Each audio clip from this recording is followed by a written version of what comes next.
So a formal welcome from me and on behalf of the entire WTM committee for all of you making the effort to join us tonight. It's so good to see you all here.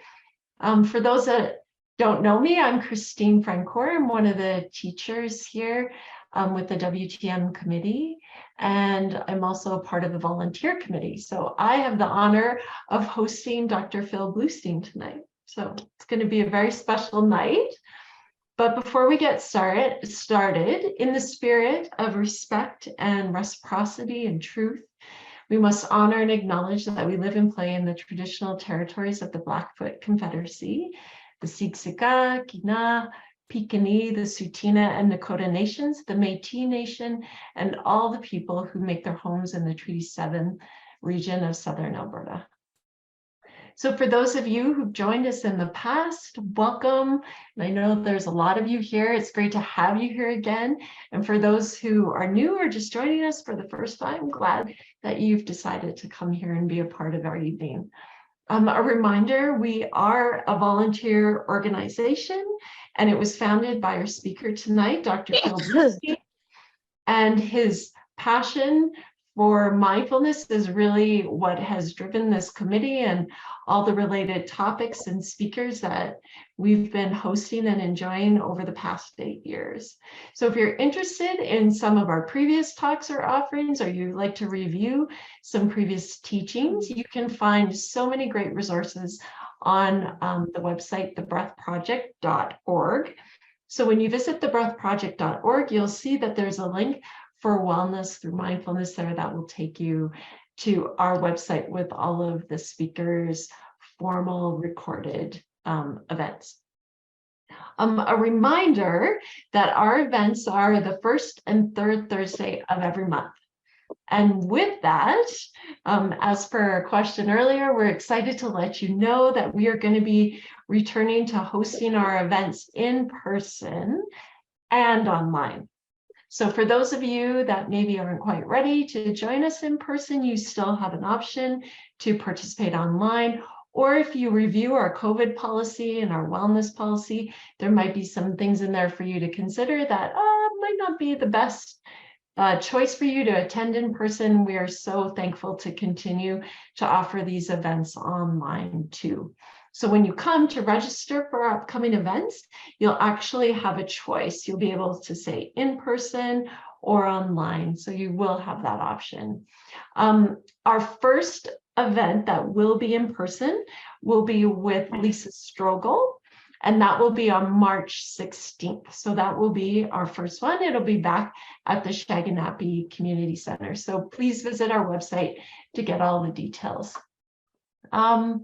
A reminder too that your donations, if any of you have ever attended back at Shaganappi, you'll know that we did have a volunteer or a donation opportunity there. And now, of course, that these events are online, you can actually click through our website and donate whatever feels right for you, $5, $10, $20, whatever feels right. And a reminder is that these donations really just go to helping us manage communications and keeping our website up to date and the posters and all the things that we need to create in order to get the word out.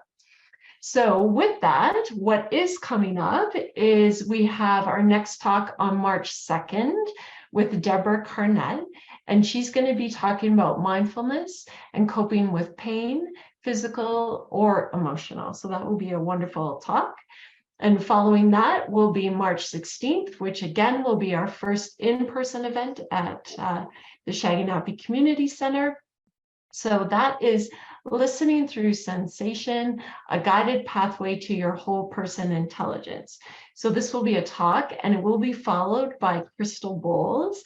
So it's going to be a really exciting event to actually have in person, to have that experience and be live together again.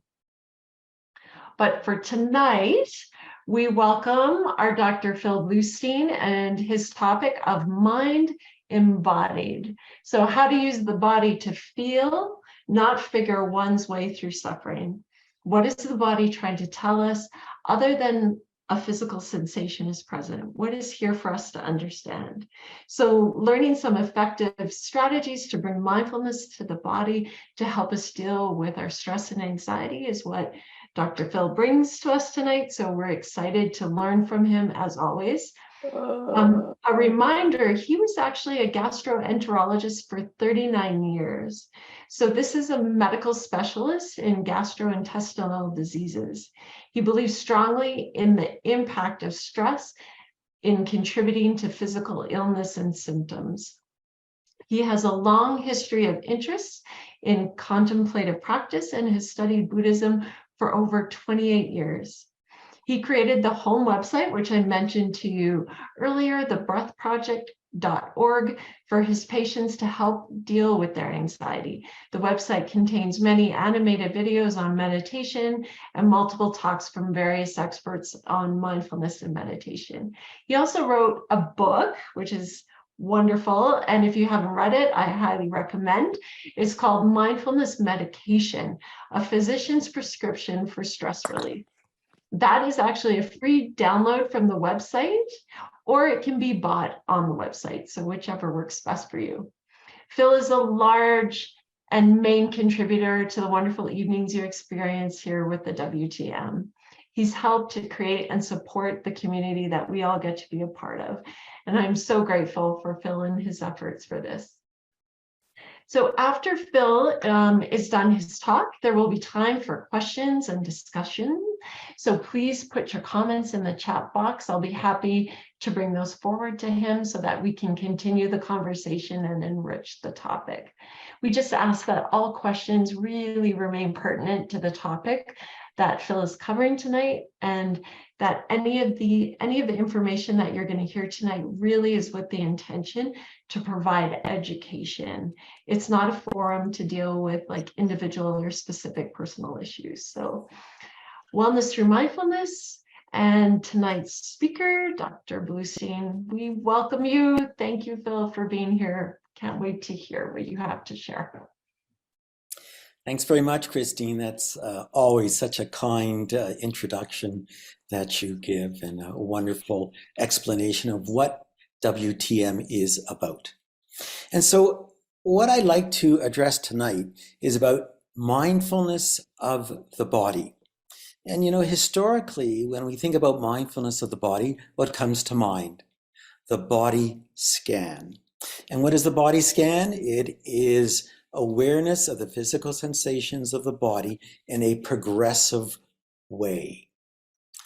However, what I really like to emphasize tonight is that the body is so much more than a physical sensation, that there is this wonderful truth of what is the nature of our suffering and a way to actually deal with it through the body. And I think this is really an essential way, a different way to look at mindfulness of the body. So we typically live in our heads. And for most of my life, my body functioned to support my head. That's what it did. I wasn't aware. Gee, I have a body. What should I do with it? I have 60,000 thoughts a day. That's way too interesting to be focused on the body. However, there is a problem in living in our heads.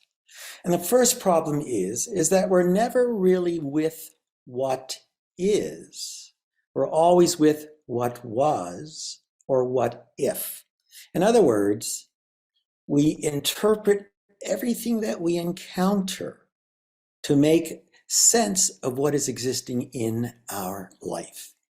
And the problem is humans that we create this sense of self, but we have no understanding of how we do it and why we do it.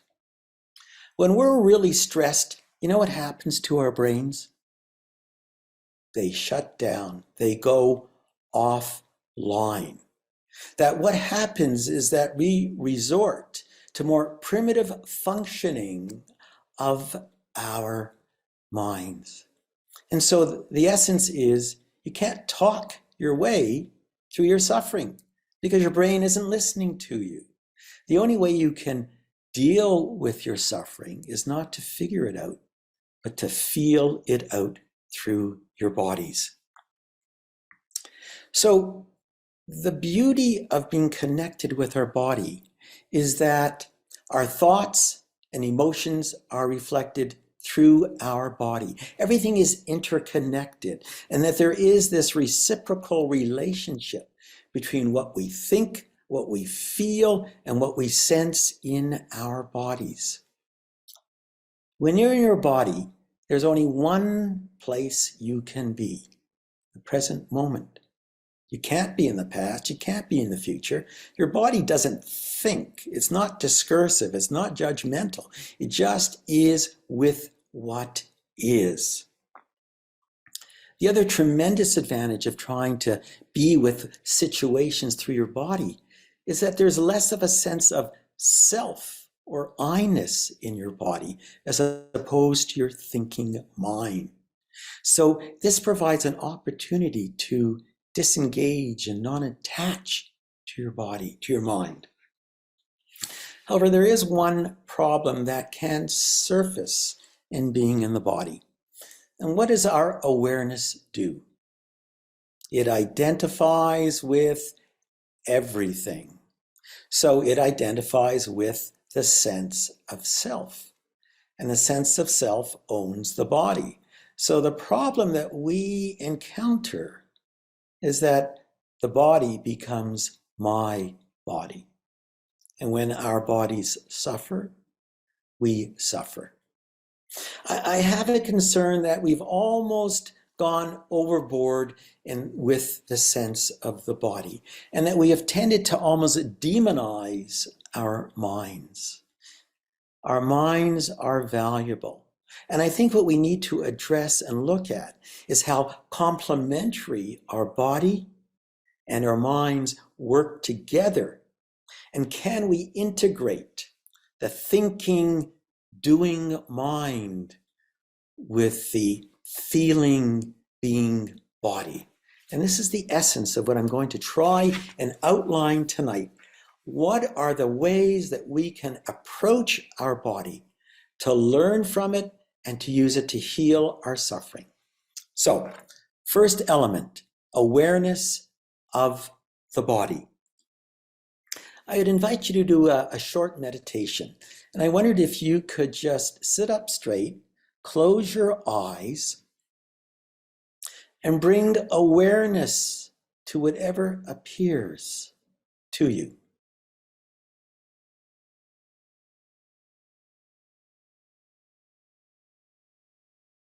And so what do you notice? What are you aware of? Is it your thoughts, your emotions, or your physical sensations? And now I would ask you to specifically bring your awareness to your body, to the physical sensations that you are experiencing. And what do you notice? So probably when I asked you to bring awareness to what is known, you were caught up with your thoughts and emotions. It's probably unlikely that many of us connected with our bodies. But yet, when I asked you to bring your attention to your body, it's amazing what you became aware of. I think the interesting aspect here is that, number one, we have the capacity to consciously direct our attention to what we are feeling in our bodies.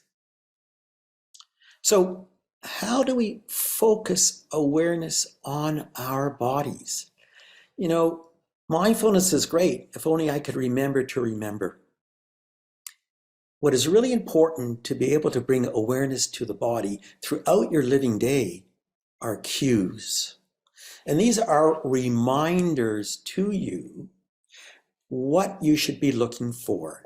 And for example, this could be a timer on your watch, an app on your phone, a reminder that maybe at breakfast, lunch, and dinner, you bring your awareness to your body, or before or after you answer an email, or before or after you eat your food? Can this be the cue to say, stop? What am I feeling in my body? And when that cue comes up, it's important to support that. And you can use language and use a question. What is being felt in my body? So this is a wonderful way to start to cultivate awareness, not of your mind, not of your thoughts, but of your body. Use the cues to precipitate, to remind yourself to ask what has been felt in the body. So how do you bring awareness to where the sensations are? I, again, would invite you to do this exercise. And can you sit up straight, close your eyes, and just bring awareness to the body as a whole? And is there anything that strikes you, that brings your and calls your attention in the moment? Is there a dominant sensation that is present?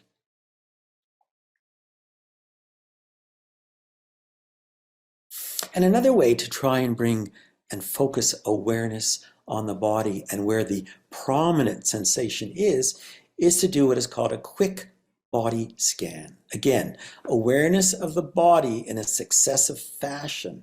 What are the physical sensations? So again, if you could sit up straight, close your eyes, bring awareness to the contact of the feet on the ground. Now to your lower legs, your upper legs, your buttocks, your pelvis, belly, chest, hands, lower arms, upper arms, shoulders, the throat, the jaw, the mouth, the eyes, and the forehead. So what you are trying to do here is to quickly scan your body to see if there is any prominent sensation that you become aware of. It's interesting that when I started to do this, I became aware of the fact that actually I hold a lot of tension in my jaw that I was never aware of. So what you can do is that during the day, use your cue, ask the question, what is being felt?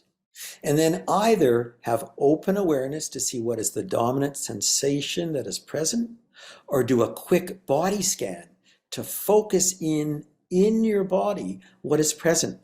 Because sometimes the sensations that we hold in our body are actually very subtle, and they don't stick out unless we begin to bring our attention to our bodies. So what are the types of physical sensations that we experience? Well, they are what we call somatic and visceral. So when you bring awareness to the contact of your feet on the floor, that is a somatic sensation. That is a sensation that is arising either from external parts of your body, legs, hands, arms, that are in contact with something or injured, or internal organs that are injured or inflamed. These sensations tend to be focal, specific, and quite concrete. On the other hand, visceral sensations are sensations that arise from our thoughts and our feelings. Bring to mind, what was that feeling you had in your body when you fell in love, when you were sad, when you were anxious, when you were angry? These are sensations that tend to be a little bit more ephemeral. They're difficult to describe. They're diffuse. They're not localized. And often they are centered in the torso, meaning your belly, your chest, and your jaw. So be aware that one can experience a sensation, not just as I hit my foot against the wall and it hurts, but that visceral, uncomfortable sense or pleasant sense that you may experience in a very sort of non-concrete way. So what is the nature of a body sensation? And again, I would invite you to sit up straight and close your eyes. And what we're trying to discover here is, what is the essence of a body sensation independent of the label we put on it? It's what Joseph Blustein used to describe as sensations in space. So with your eyes closed, I would like you to put your hands out in front of you and quickly clap 3 times, and then just rest. Open to the sensation that you feel. It's a felt sense, not a descriptive sense. And that really is perhaps the essence of what a sensation is. Something hard to describe, but you know it exists. And so what are the characteristics of a physical sensation? And again, I would ask you to sit up straight, close your eyes, and I'm going to invite you to again clap your hands quickly 3 times. And then examine, what is the felt sense? Where is it located? Are there boundaries to it? Does it change? And does it end?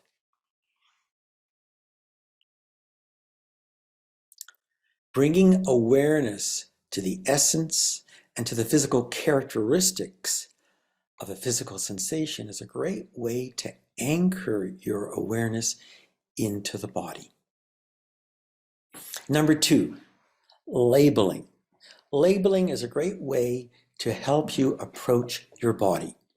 The big problem with most of us is that we may be aware of something going on, but we're just not conscious of what's going on.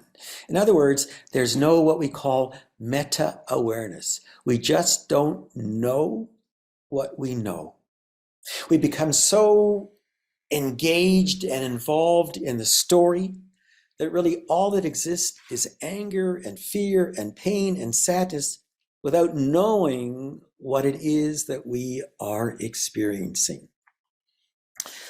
Labeling our experience is a wonderful way to anchor us into what is known, to acknowledge what is known, and really very importantly, in order to know what you know, you have to step back from what you are knowing. You have to be able to observe what is happening to know what you know. So it's a wonderful way to support non-identification, non-attachment to self or sensation. So when something occurs within your body, what you're interested in labeling is the nature of the sensation and the location. Pulsating, tightening, constriction, pins and needles is felt in the belly, chest, leg. And so labeling your experience is a wonderful way to anchor you into knowing what you know. Number 3, physical grounding. Have you ever gotten so upset, so angry, so sad that you're just beyond yourself? There's nothing that you can do, that you are so overwhelmed by what you are experiencing that there is absolutely no way that you can approach what is happening. That we need to stabilize our out of control nervous system before we in any way can come to it with mindfulness. I'd ask you to sit up straight, close your eyes, and bring your awareness to the contact of the feet on the ground.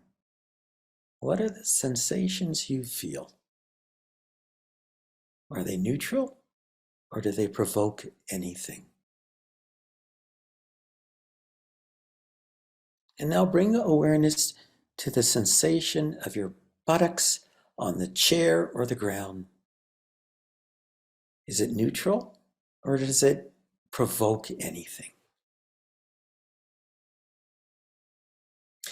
Bringing awareness to neutral body points when we are out of control is essential to grounding and stabilizing and regulating our nervous system when it is out of control. Experiment. What works best for you? Resting on your buttocks, feet on the ground, and let that be your go-to place when you start to become dysregulated. Bring your awareness. Let yourself feel the neutral contact as a way of grounding you. This is an invaluable way to stabilize an out-of-control nervous system. And you'll notice that these neutral points tend to be more peripheral. They're located in the buttocks and the feet, unlike our trigger points that tend to be more in the torso, chest, abdomen, and jaw. Number 4, the next technique is called pendulation. Peter Levine, who created somatic experiencing, described pendulation as a technique of being able to approach a place in your body that is really just too hot. So how do you do this process? So initially, you either do a quick awareness of the whole body to identify where is the dominant location located, or you do a quick body scan to find out where is that hot spot. Number 2, you physically ground yourself. You bring your awareness to the neutral points in your body that help stabilize you. Number 3, you pendulate or you oscillate. And what that means is that you begin to bring awareness from the place of physical grounding to that center of discomfort. You know, in many situations, you're not going to be able to get to the center, and you're probably only going to be able to get to the edges of that target area. It's too difficult to approach it. And so what you do is you get as close as you can, and then you fall back to the spot of physical grounding. And you begin to oscillate back and forth, and you pendulate between the two. And sometimes with repeated practice, you're able to get closer and closer to that point. But for some individuals, they will never get to the center of their physical discomfort. And why is that? Because a physical sensation is not a physical sensation. That when we get close to the center of our discomfort, very importantly, we are touching into a memory of a historic trauma that is held in our bodies.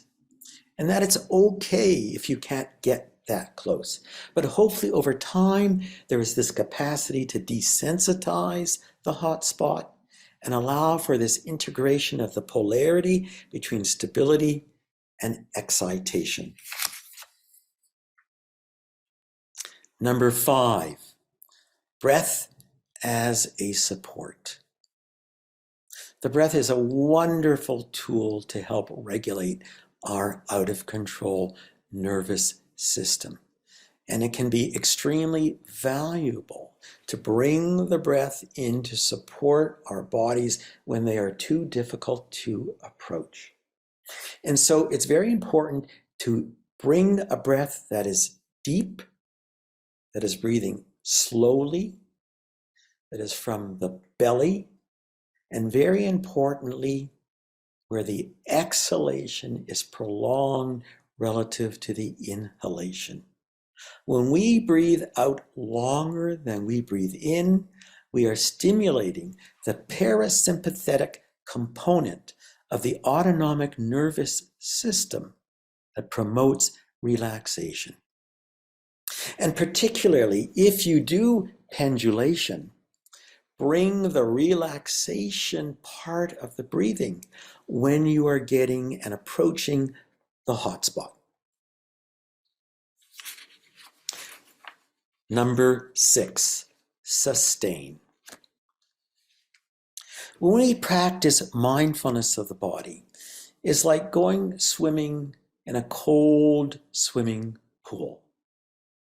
We are willing to put our toe in the water, but we never are willing to dunk our heads below the water. Mindfulness of the body. Yep, I felt that sensation. That's enough. What's next? So why is it that we very rarely sustain our awareness, which is truly critical in processing what's going on? Well, part of it is we need to be constantly stimulated in our modern society. What's next on our phones that can entertain us? Maybe this reflects a biologic drive for survival, and that if we spend too long in what we are focused on, then what happens is we're not going to be aware of that potential threat. And number 3, as I talked about before, that when we are with a physical sensation, as I will describe in detail more, we are approaching a fear of a trapped energy. And this is the problem. Even before we had language, when we faced a physical or psychological threat, it always was expressed through our bodies as well. We needed to prepare for any potential threat. We needed to be ready for fight, flight, or freeze.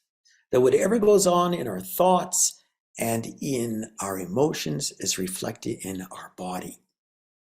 The only problem is that physical energy that is being expressed through our body, in many cases, never gets metabolized, processed, never gets released.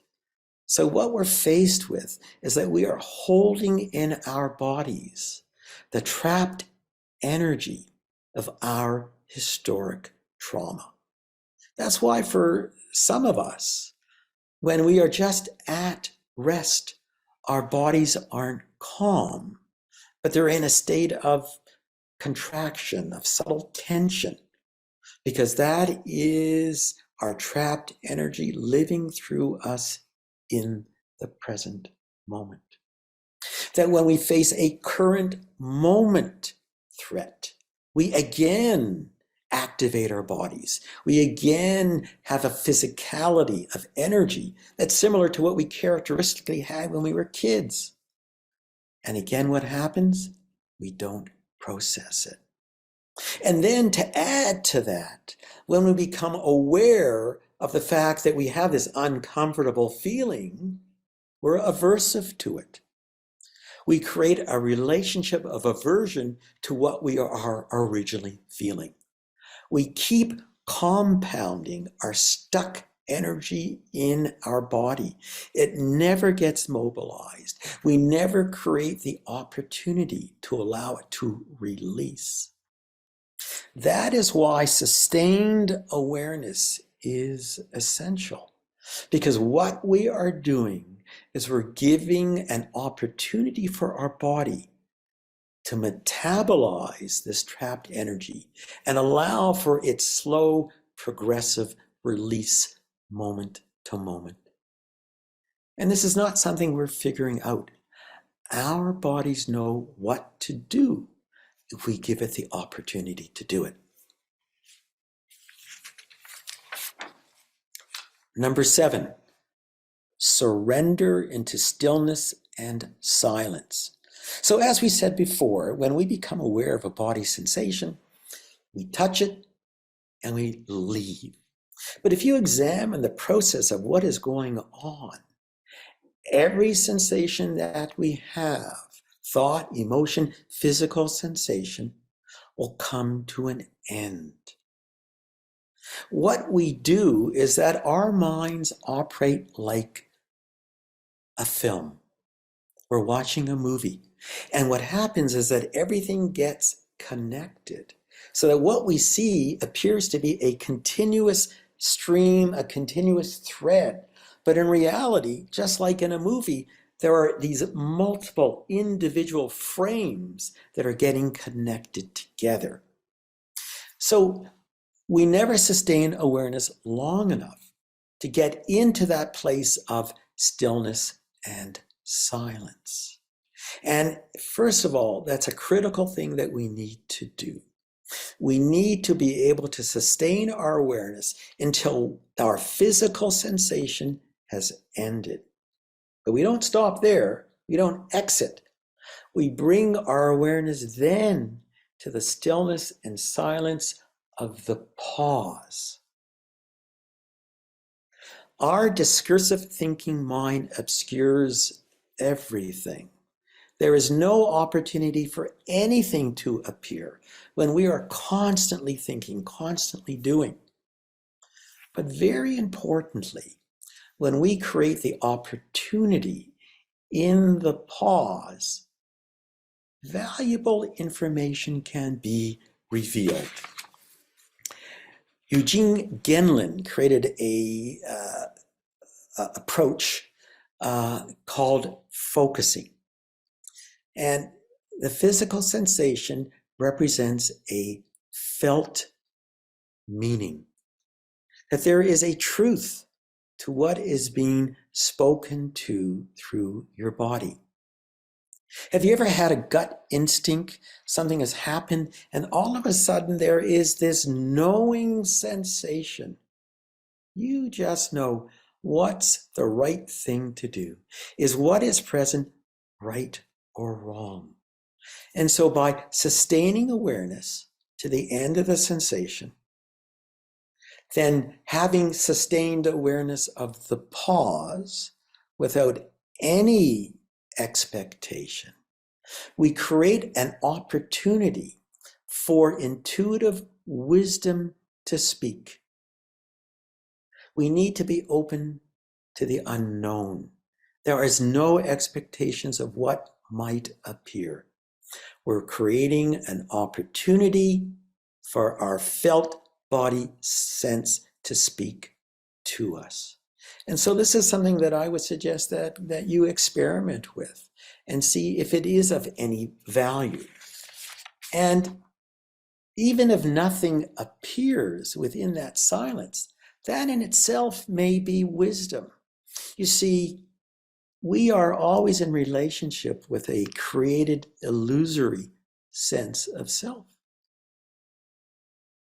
Is there anything to do with this illusory sense of self? Do we have to criticize and judge and perpetuate that? Or is really the wise thing to do is to do nothing? And I think that sometimes the silence and stillness of the pause is wisdom. So, what does a body sense represent? Well, we know that thoughts and feelings and physical sensations are all interconnected, that they all express themselves one in the other, that there is this reciprocal relationship between our thoughts and our feelings and our bodies. But that's not the answer. We need to dig deeper. Humans are very strange creatures. How we have been created is amazing. And also, it is quite troublesome. So here's what happens moment to moment. In every moment, we are judging what has happened against a held belief system that is unique to us. Our belief system is based on often unmet psychological needs. When we were very young, We were very dependent upon our caregivers. We were defenseless. We needed them in order to feel safe, loved, and worthy. If there was a problem, if there was a mistake, well, I must have caused it. We then began to develop this belief system that we have these unmet needs, that we are deficient, that we are inadequate, that we are incomplete. We create a sense of self to act on our behalf, to compensate for what we believe are these deficiencies. We create a sense of self moment to meet the needs that are present in this moment. Because our belief system is based on what do we think who we are and how should we behave moment to moment. And is who we are congruent or incongruent with that belief system? We are constantly monitoring what we do, criticizing what we do, judging what we do, and that gets expressed in our bodies. That is the expression, the core of our physical sensations.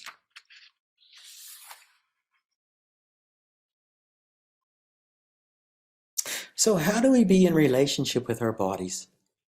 Engaged embodiment. We need to face it, and then we need to embrace it. This is so contrary to how we live our lives normally. If there's something uncomfortable, what do we want to do? Avoid it, deny it, run away from it. Mindfulness is asking one to turn to and to embrace what is uncomfortable. When you're upset, something bad has happened, you're sad, you're angry, you're frightened, and you have a friend with you. What do you want to hear from your friend? Do you want to hear from them saying, "Oh, it's okay, Phil, this'll pass, don't worry about it, it's not important, I had the same thing, I got over it"? Or do you want your friend to just be there, to support you, to understand you, to hold you, to keep you safe, to give you a hug? And that is no different than what our inner child, who is suffering and wounded and is expressed through our bodies, wants.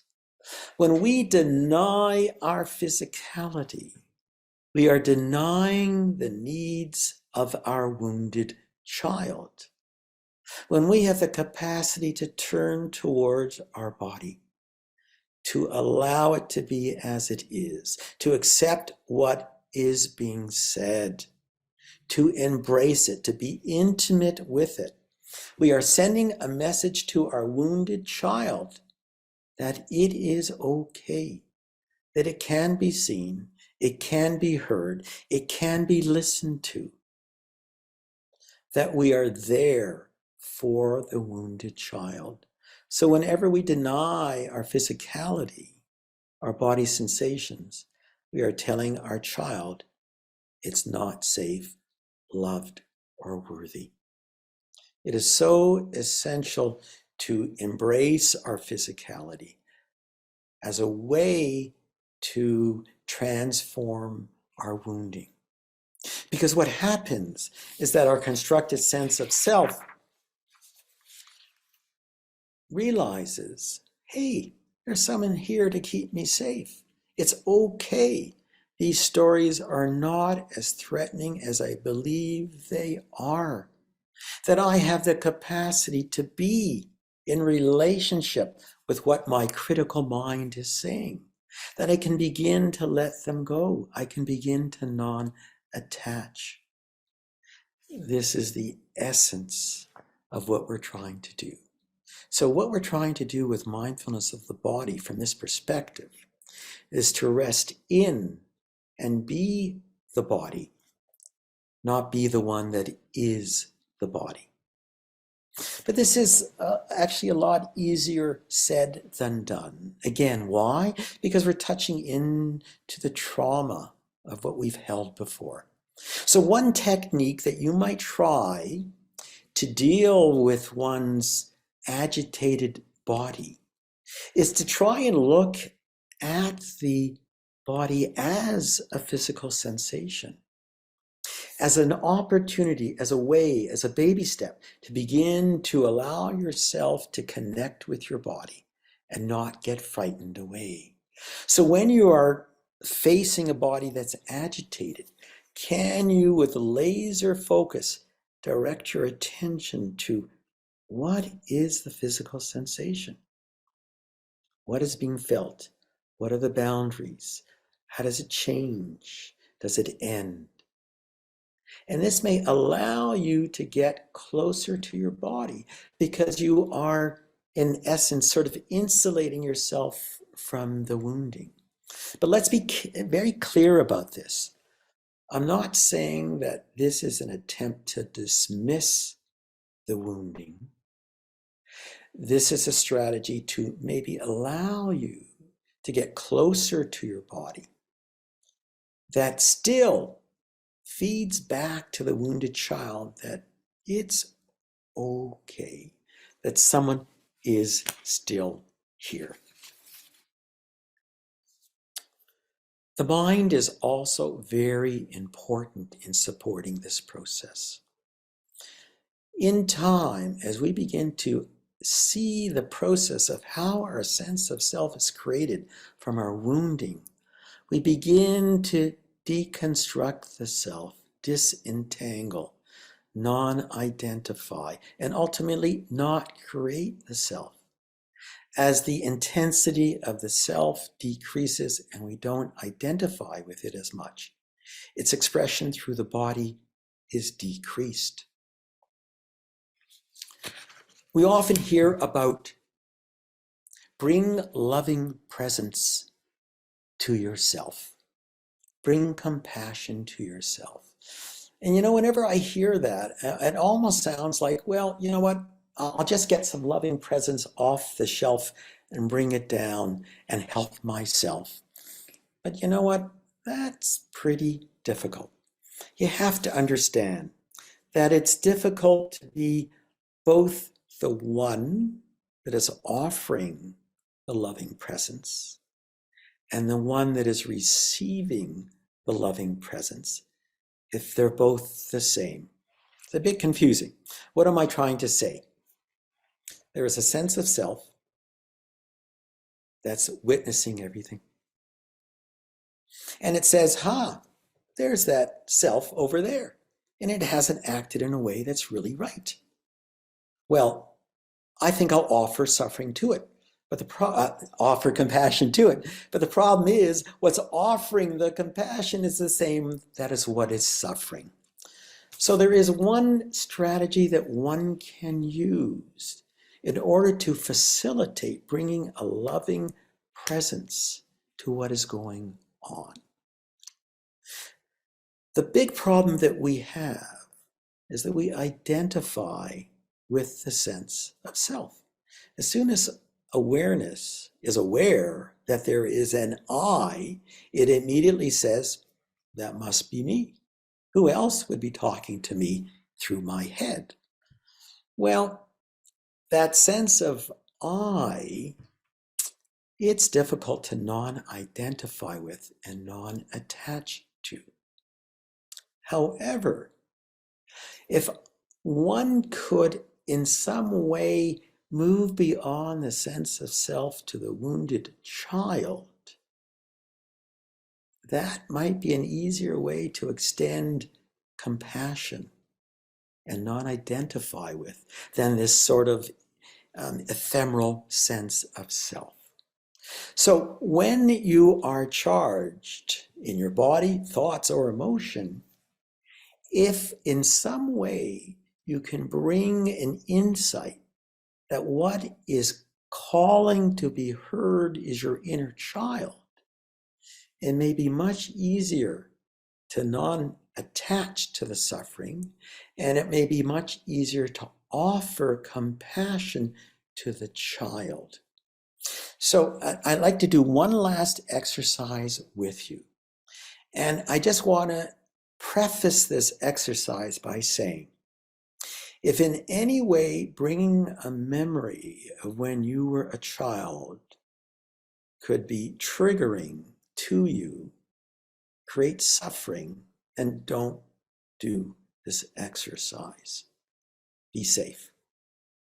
So what we're trying to do is we're trying to create an image that you can call on when your body is agitated, when your mind is agitated, when your emotions are agitated, that anchors you into the fact that A, this is my child, and allow that image to evoke within you something that is very innate, compassion for the child that in any way may be suffering. So sit up straight, close your eyes, and can you bring to mind an image of a child that you love? It could be when you were a young child, if there's an image at a time when you were just loving. Or maybe it's a current child, a grandchild, your own child, a nephew, a niece, a child of a friend. And if that doesn't work, then how about a pet? Can you bring to mind the image of that child? What do you see? That great smile, those big eyes. And what is it that you love about that child? That innocence, that energy, that freshness, that desire to learn, the desire for discovery. And what is evoked within you when you look upon that child? When I think of my grandchildren, it just a smile comes to my face. My heart opens. There's this warmth that comes through me. And so that's the first part of the exercise. Have an image of a child that you love. Number 2, can you now think of that child that you love where it is in a situation where it may be upset, sad, and in pain? And bring to image that child. And what do you see? What do you think that child is thinking or feeling or calling for? And when you look at that child, what does it evoke in you? You know, when I think of my grandkids that are upset, I just want to get close to them. I want to kneel down. I want to look at them.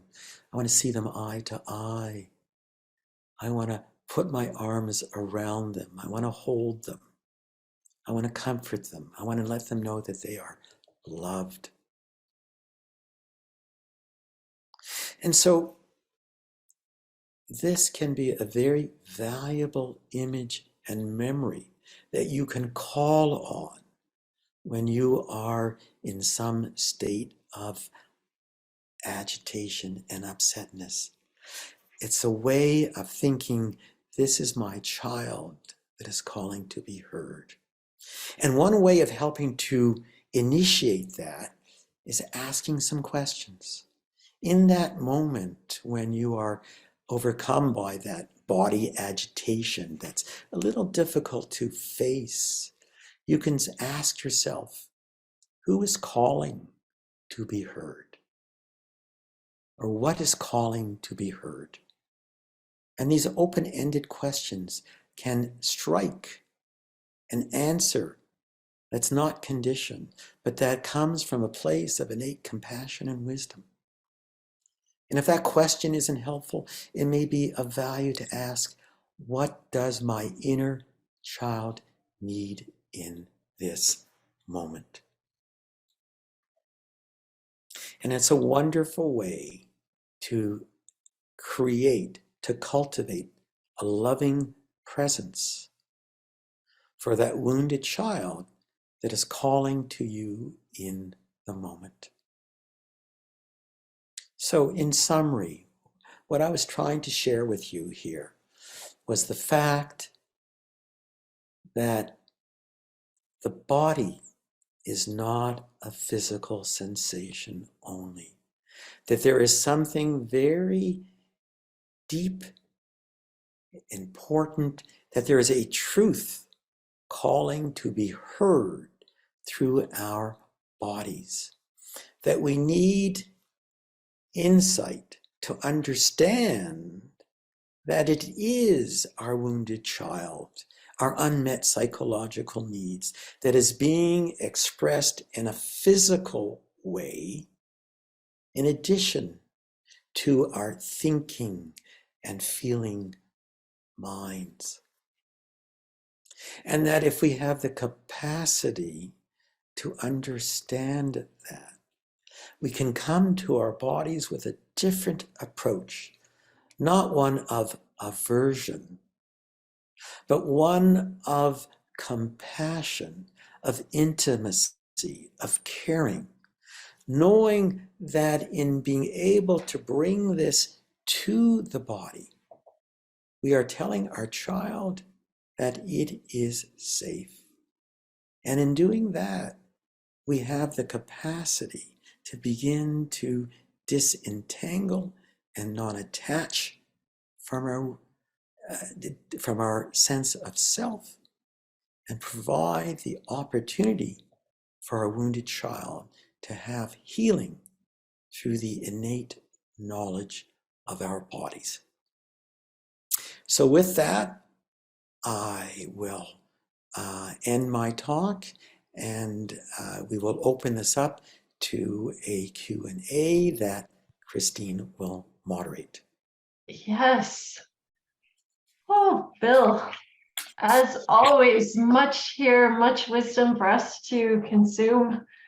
Thank you so much. Thank you for your wisdom and your insights and that expanded understanding that we can really see how the body acts as a vessel for us and our own internal awareness that really, can actually hopefully lead to not only psychological healing, but also potentially some physical healing. So it's great to hear, and I'm turning it over to our chat and just want to see if there's anything that is coming up for anyone that you would like to bring in to share with Bill, or any questions you may have.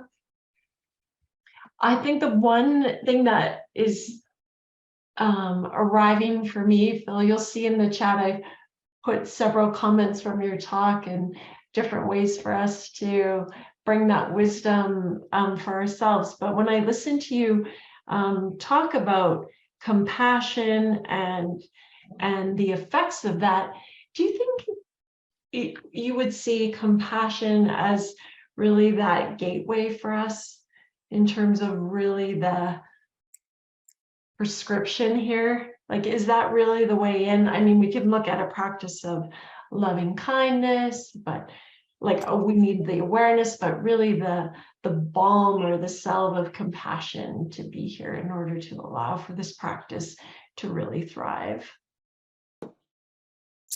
I think humans are amazing the way we are created. I don't know if someone is having a tremendous laugh up above when they look down and see how we create our suffering moment to moment. And the biggest problem we have is how many of us are aware of the fact that we operate on a moment to moment basis from a need to meet these unmet needs. When I was growing up, my mother she ruled the roost, as they would say. It was her way or the highway. I didn't think my needs were important at all. It was about keeping her happy. And that wasn't hard. I just decided that I would be perfect. That's not difficult to do, right, Christy? Meet you there, Phil. Yes. But we also have to be very careful of our judgments, because my mother never got over the fact that she lost her father when she was 2 years old, Mm, that she left Poland pre-Holocaust and came to Canada, that an older brother who I think was her surrogate father died back in Poland. mm, So she had a tremendous issues of abandonment, mhm, needs of safety, mhm, and that just it got carried on to me. And mhm, I have to tell you, it's very interesting. I have kids, I have two kids, and you have an image of how you are as a father. It's very interesting when you talk to your kids and you get the impression of what is their understanding of you as when you were a father. The point that I'm trying to make is that all of us live moment to moment through this tremendous desire to meet our unmet needs. And how do we do that? Well, we need to heal our wounded child, I think. And absolutely, Christine, what more can we offer ourselves than compassion, love, acceptance? mhm. The problem is that many of us are not aware of it. And I try to offer a strategy tonight in the end of the capacity to use a child that is loved and wounded as the understanding of what is calling to be heard in you moment to moment.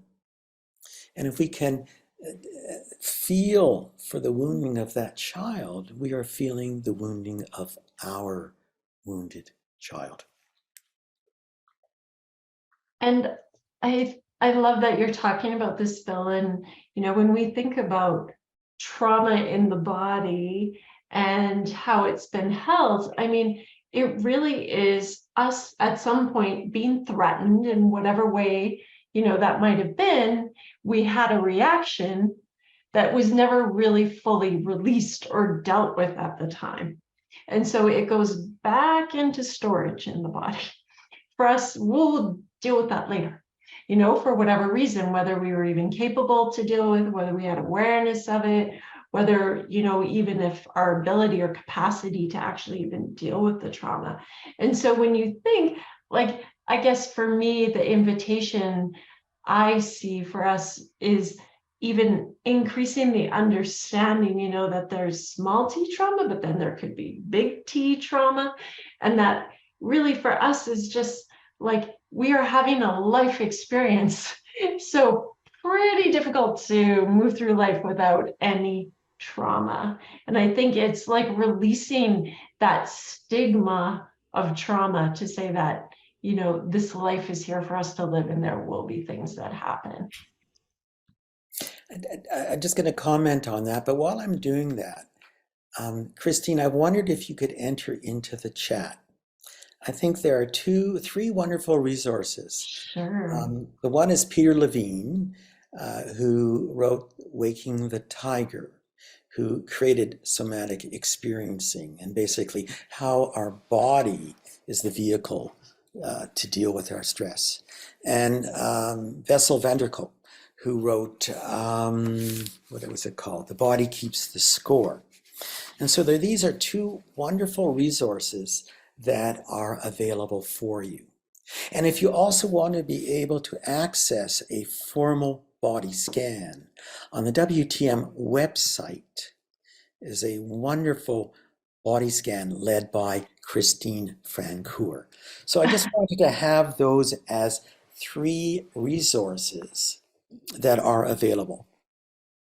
So let's bear in mind, what I'm trying to address tonight is for what I think is the 80% of us who are good enough.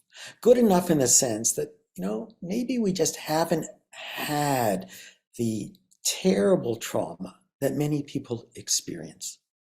That there's that physical and sexual and emotional trauma that I don't think that I can even totally understand and appreciate. And for those individuals, what has really been a tremendous help is body-centered therapy. Mhm. And Vander Kolk and Peter Levine and others Okay. have been invaluable in bringing to our awareness how our bodies can help. As I said, when we are threatened, our minds go offline. We cannot communicate with our speech. It has to be through our body. And I find that when I try and anchor into the body, sometimes what arises is this sense of, oh my God, I don't want to go there. That there is this sense of aversion and fear that is arising in the moment. And I want to escape whatever way I can. Now, it's quite interesting. I think the fear that is coming up in that moment is the fear when I go back to being a child, and the fear of, oh no, I've upset my mother, and what am I going to face now? And that historic energy is trapped in the body, and I'm just re-triggering it.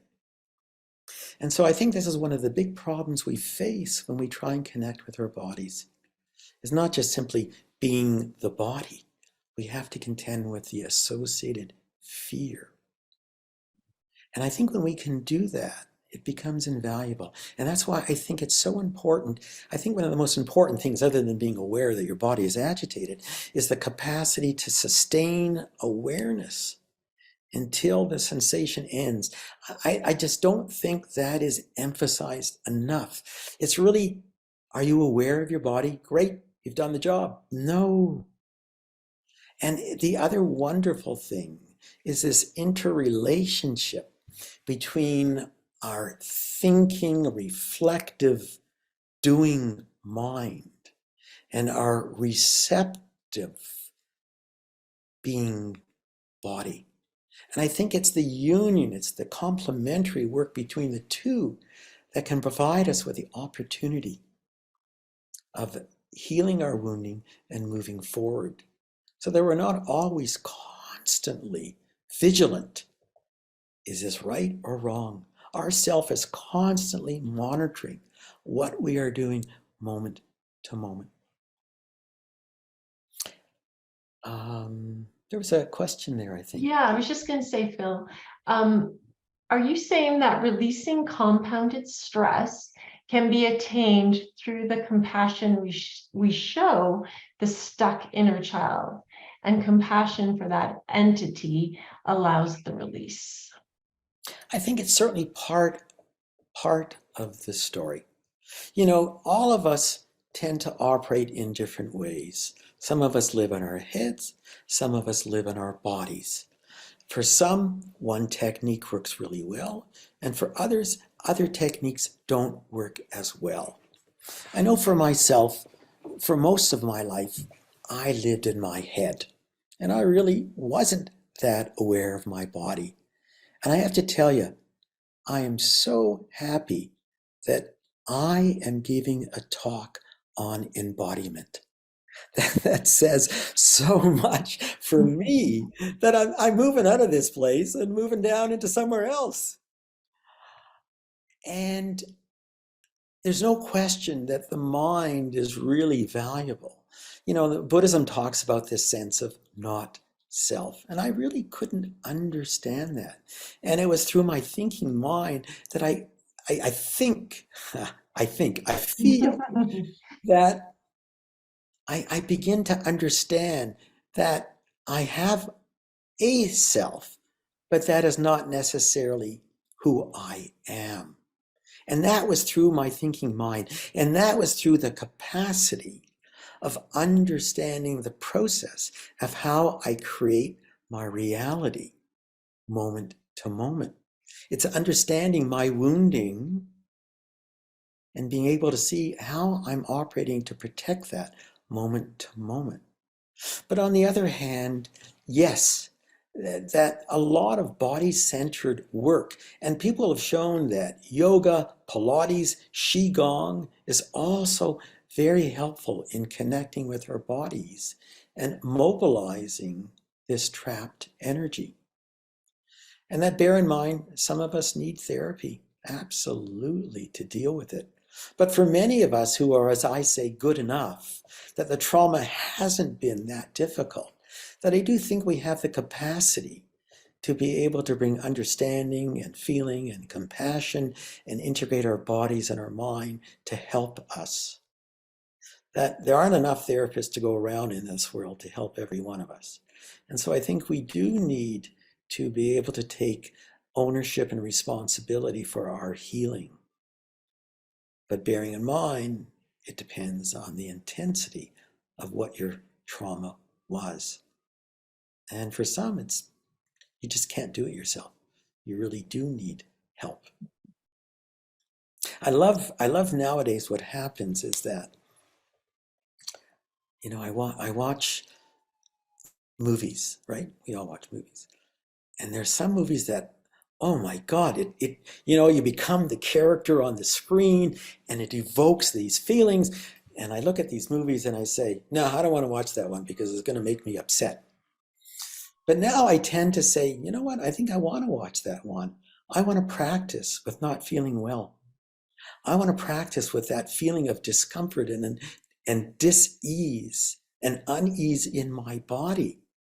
Because I think that every time I'm able to rest in that discomfort and stay with it and feel with it to its end, that maybe I'm just starting to move the release of more and more trapped energy. Well, there is a sense of capacity that grows within that, right? Like, we feel that. And when I think about, moving into this practice, typically for myself, I definitely have this type of body focus practice. And what I've actually created, and I'll bring this into the group as a suggestion, is that, I will enter into the practice through sensations in my body. And if I know that there's something that I want to work with, what I first start is actually coming in to what I call, like through the practice, what I've learned through I Rest Yoga Nidra, which is called the inner resource. So it's actually this place where I can go because I've visualized it multiple times. I'm safe there. My senses are calm. It feels like my nervous system is able to relax, and it creates a sense of ease in my body. So I come in, I feel sensations, I go to my inner resource. And then from this place of inner resource, I'm already naturally building a capacity to come into what I would like to explore. So whether that's an emotion, whether it was like a circumstance, and it's like, it can be that feeling of going in and then coming out and going in and coming out. And so it is through that practice of our own choice and our own choosing that we're able to build the capacity of what we're able to experience. So I offer that for those who are listening, that I know that is a really powerful practice for me. So That's wonderful. That really is good. And I think that also is a segue, I think it can be very difficult sometimes in the midst of a setting that is very upset to be able to do some of these things. And so I think what is invaluable is what I call reflective meditation. And so maybe if you have a meditation practice, that you ground yourself, you stabilize yourself, and then you bring to mind a memory, current, happened today, happened yesterday, and you allow yourself to relive the memory. You allow yourself to feel, if you can, allow it to be evoked within you. And then this is a wonderful opportunity for you to be able to work and to feel and to hold the physicality in a controlled, safe setting, but also one that gives you the time to process it. And so for me, historically, when I first was going through understanding the process of my wounding and how it was evoked on a moment-to-moment basis, I would, on a regular basis, bring to mind an event that happened, and I would look at, here's what happened. What does it mean? What does it really, really mean? What's calling from me in this moment? And it gave me this opportunity to continue to examine.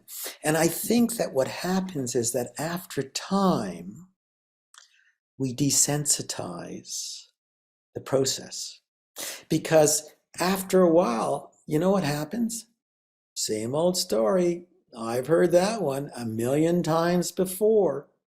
And I know nowadays that when my mind sometimes speaks to me, it always speaks to me, but when my mind has a comment, we all have our characteristic trope of self-criticism and self-judgment. We all have a certain way we speak to ourselves that we know. But I find that after having gone over this same trope and over, it now becomes words only that has no meaning, has no felt sense to it. So I just like, this is terrible. That's my trope, or I'm terrible. And it's like, okay, just words, nothing. There's no agitation, nothing is evoked in my body. And it's like a sense of, yeah, I've heard that one before. I've been there, and it's okay. And I think that's where mindfulness takes us to, that we develop the capacity that we may still create a sense of self, but it isn't as important as it used to be. We understand what it is. And I think that's the value of reflecting and going over on a moment to get intimate with what is going on. I really believe, I believe in a process of what I call cognitive mindfulness. And in that, I believe that what this is bringing Western therapy and Eastern mindfulness together. And if we can understand our wounded self, then we have the capacity to approach it, deconstruct it, not attach to it. And that's freedom. That's what mindfulness is all about. Mindfulness is not about being non-judgmental. Mindfulness is about being non-self-judgmental. That's the difference. I think there has to be a sense of discernment about whether or not you act unethically and harming, as opposed to whether what you are experiencing is a sense of self-criticism and judgment. I think that non-judgment as a definition of mindfulness is not hitting the spot. I know we've had discussions about this before, but I thought I'd throw that in. And I love that you did. I love it. Well, does anyone else have any other questions? Yeah, I was just going to say, anyone else before? We're welcome to have any questions you'd like related to mindfulness, and we have an opportunity also of an very proficient formal body scan practitioner, not me, Christine. Are there any questions that relate to your formal scan? Maybe you could offer, because you did a beautiful video for our website, and we truly appreciate that. Mm-hmm. Would you mind sharing what you think the value is of the formal body scan? and how people might incorporate that into their practice? I actually think it can be a really key element of our practice. For me, I would say the body scan actually was a critical tool for helping me to learn how to manage stress and anxiety in my life. And without it, if I would have gone in through the mind, I would never have had the results that I have had through the creation of my practice. I know, Phil, you and I have talked about this before, about how we come into the practice, like were we coming in through the mind and working with the thoughts? And for me, I came into the practice through the body because of a very stressful career. I was living in my head and completely disconnected from my body.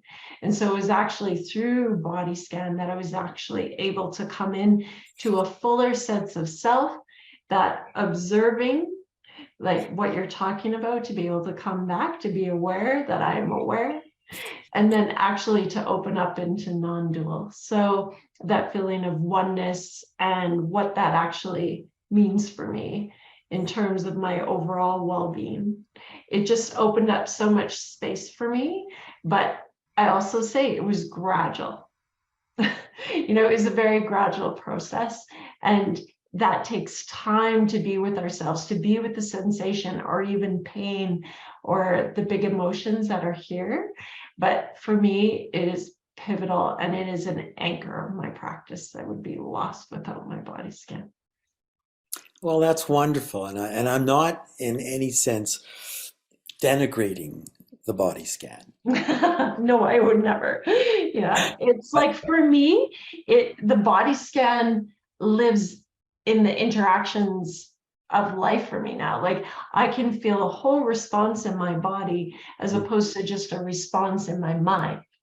I'm very tuned in to what my whole self is experiencing, not just the reaction of the mind. So it allows for a much deeper presence of me to actually be in the moment, as opposed to, yeah, yeah.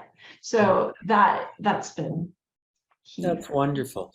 Yeah, I'm Yeah. not saying that's the mind. I mean, what I was really trying to impart tonight was how invaluable the body is Mm-hmm. communicating to us what is the source of our suffering Mm-hmm. and how we can use the body in bringing compassion and acceptance and presence that allows us to begin to deconstruct our sense of self and our attachment to it. Mm-hmm. Again, I think it's that integration, that knowing how they work Absolutely. together is the key. Is there any final thoughts you'd like to add to that? No, but I just think I like to summarize and basically state Please.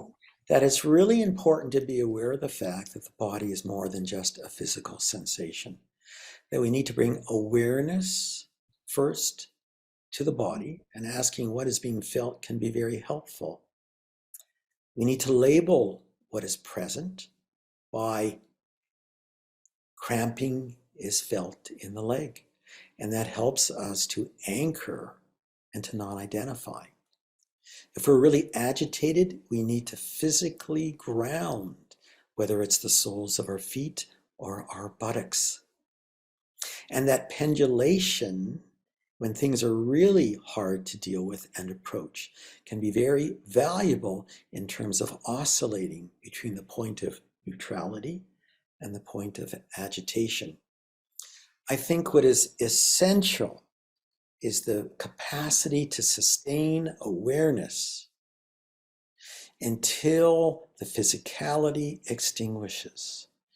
And again, that can be very difficult when you're faced in the modern world and you're living with someone and all of a sudden you're conflicted. But I can assure you, your mind will torment you and judge you and create a physical reaction, even when you're not talking to anyone else. Sustain awareness until you surrender into silence and stillness, and allow that pause to offer you something that could be very wise, that gut instinctive feeling. And that in some situations, it can be of help to ask a focused question. Who is calling to be heard? What is calling to be heard? Or what does the inner child need? As an opportunity to bring that knowledge that it's your inner child wounding that is calling, and can you cultivate compassion for it through the anchoring image of a loved child? Lovely. I was just going to answer Victor here. He was just asking about the inner resourceful, but yes, it's been a wonderful evening and so rich in wisdom as usual. So with gratitude to you, Phil, dear Phil, always for what you bring to the community and the passion that you have for wanting to share and what it creates for all of us, that, you know, we leave and we have more depth to our own practice. So such gratitude. So thank you to everyone for being here tonight and participating. And we look forward to our next event. So if you haven't registered for that, please visit the website and sign up. And we look forward to seeing you in person on March 16th, if you're able to join us. And if not, we continue to see you here on Zoom. So our gratitude to all of you for being here. This is really a wonderful community and very meaningful to all of us here at WTM. So thank you all for being here tonight, and such gratitude, Phil. Thank you so much for your wonderful job moderating, Christine. Oh, it's my pleasure. Take care. Bye, everyone.